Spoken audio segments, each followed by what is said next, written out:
Praise the lord, హల్లెలూయా. మరొకసారి ప్రభు పేట మీ అందరికీ వందనాలు చెల్లిస్తున్నాను. అందరూ బాగున్నారు కదా? మీరందరూ ఆరోగ్యంగా సంతోషంగా ఉండాలని మేము సంఘం మొత్తం కలిసి మీ కొరకు ప్రార్థన చేస్తున్నాం. ఈ ఆదరణ గడియ అనేటువంటి ఈ కార్యక్రమం ద్వారా, ఈ దైవిక కార్యక్రమం ద్వారా మరొకసారి మిమ్మల్ని దర్శించే కృపను దేవుడు అనుగ్రహించాడు. అందుని బట్టి దేవునికి వందనాలు చెల్లిస్తున్నాను.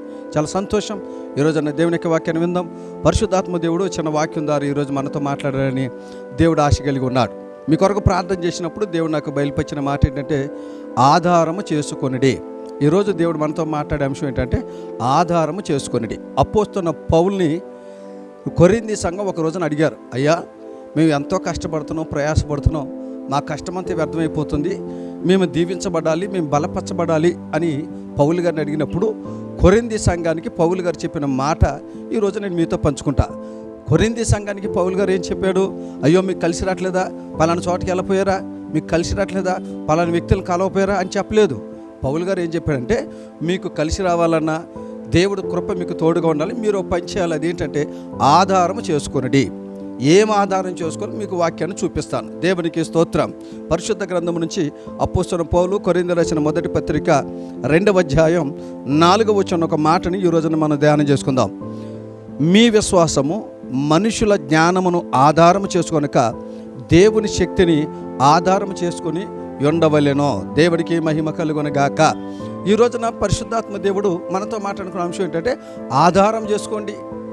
ఈ రోజున మనిషి దేవుని సన్నిధికి వెళ్తున్న ప్రతి ఒక్కరూ ఆధారం చేసుకోవాల్సిన దాన్ని ఆధారం చేసుకోవట్లేదు. దేవుని శక్తి తెలిసి, దేవుని యొక్క ప్రభావం తెలిసి, దేవుడు ఎంత కృపగలిగిన మహిమగలిగిన తెలిసి కూడా ఈ రోజున ఆధారం చేసుకోవట్లేదు. పౌలు గారు చెప్తున్నాడు కొరింథీ సంఘానికి, మీరు ఆధారం చేసుకోండి. ఏం ఆధారం చేసుకోమని చెప్తున్నాడు? మనుషుల్ని ఆధారం చేసుకోమని చెప్తున్నాడా? డబ్బుని ఆధారం చేసుకోమంటున్నాడా? ఒకవేళ స్నేహితులను ఆధారం చేసుకోమంటున్నాడా? లేదండి. పౌలు గారు ఏం చెప్తున్నారంటే, మీరు దీవించబడాలంటే దేవుని శక్తిని ఆధారం చేసుకొనిడి. ఈ రోజున వాక్యం వింటున్న దేవుని బిడ్డ, దేవుని మందిరానికి వెళ్తూ వాక్యాలు వింటూ దేవుని శక్తిని ఆధారం చేసుకుంటున్నావా? దేవుని కృపను ఆధారం చేసుకుంటున్నావా? మనుషుల శక్తిని, మనుషుల జ్ఞానాన్ని ఆధారం చేసుకుంటున్నావా? అందుకే పౌలు గారు చెప్తున్నాడు కొరింథీ సంఘానికి, మీరు అభివృద్ధి బాటలో నడవాలంటే దేవుని శక్తిని ఆధారం చేసుకోవాలి. ఈరోజు నేను చెప్తాను వినండి. దేవుని శక్తిని ఆధారం చేసుకుంటే, దేవుని శక్తిని మనం ఆధారం కలిగి దాని మీద మనం నడిస్తే మనకు కలిగే ఆశీర్వాదాలు ఏంటో ఒక 2-3 విషయాలు చెప్పి నేను ముగిస్తాను. మొదటి, దేవుని శక్తిని ఆధారం చేసుకోవటం వలన మనకు కలిగే ఆశీర్వాదం ఏంటో తెలుసా? ఒకటి, యెషయా గ్రంథం 56వ అధ్యాయం 4వ వచనం మాట ప్రకారం చూస్తే, ఎవరైతే దేవుని ఆధారం చేసుకుంటారో దేవుడు వారికి ఇచ్చే మొదటి ఆశీర్వాదం ఏంటో తెలుసా? ఆయన ఎంట ఆయన ప్రాకారంలో ఒక భాగాన్ని వారికి ఇస్తాడో. దేవునికి స్తోత్రం. ఎవరైతే ఆయన ఆధారం చేసుకుంటారో ఆయన చేసే గొప్ప మొదటి మేలు ఏంటంటే, ఆయన తన ఇంట తన ప్రాకారంలో వారికి ఒక భాగాన్ని దేవుడు ఇస్తాడు. ఈ రోజున ఎవరినో ఆధారం చేసుకుని నువ్వెందుకు కన్నీళ్ళతో బాధపడతావు? పౌలు గారు చెప్తున్నాడు, సంఘానికి మీరు ఆధారం చేసుకోండి, దేవుని శక్తిని ఆధారం చేసుకోండి. ఆయన చేసే మొదటి మేలు, ఆయన ఇంట ఆయన ప్రాకారం ఒక భాగం ఖచ్చితంగా మనకి ఇస్తాడు. దేవుడికి మహిమ కలుగునుగాక. రెండో విషయం చెప్తాను. ఆయన ఆధారం చేసుకుంటే మనకేంటి మేలు?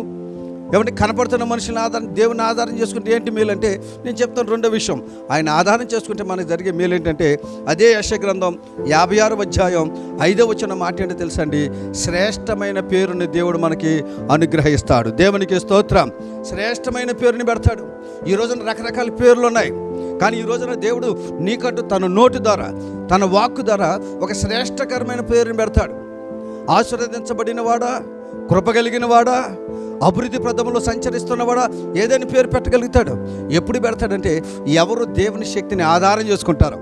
వాక్యం ఏంటో, నీవు ఈ రోజు నుంచైనా ఆయన శక్తిని ఆధారం చేసుకో, కృపగలిగిన దేవుని నువ్వు ఆధారం చేసుకో, ఆయన ప్రభావాన్ని నువ్వు ఆధారం చేసుకో, ఆయన మాటలను ఆధారం చేసుకో. దేవుడు తన ఇంట తన ప్రాకారం నీకు ఒక భాగం ఇస్తాడు.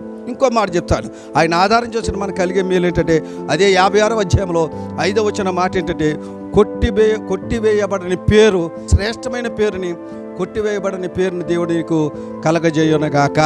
దేవునికి స్తోత్రం.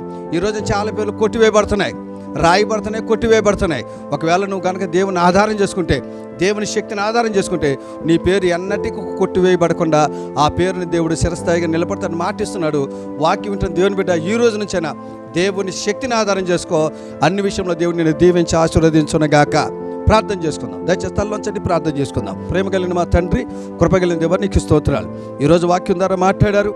ఇదిగో తండ్రి, ఈరోజు ప్రతి బిడ్డ దీవించమని కోరుకుంటాడు. దీవించబడాలంటే అపోస్తలుడైన పౌలు కొరింథీ సంఘాన్ని అడిగినట్లు, ఇదిగో తండ్రి, దీవించబడాలంటే దేవుని శక్తిని ఆధారం చేసుకోమని చెప్పారు. ఆయన ఆధారం చేసుకుంటే కలిగే మేలుంటే వాక్యం ద్వారా మాట్లాడారు. విన్న ప్రతి బిడ్డకి ఆ మేలులతో నింపి మీరే మహిమ పొందుకోమని యేసు నామములో అడిగి పొంది ఉన్నాం తండ్రి. ఆమేన్. అందరికీ వందనాలు. దేవుడు మిమ్మల్ని దీవించును గాక. ఆమేన్.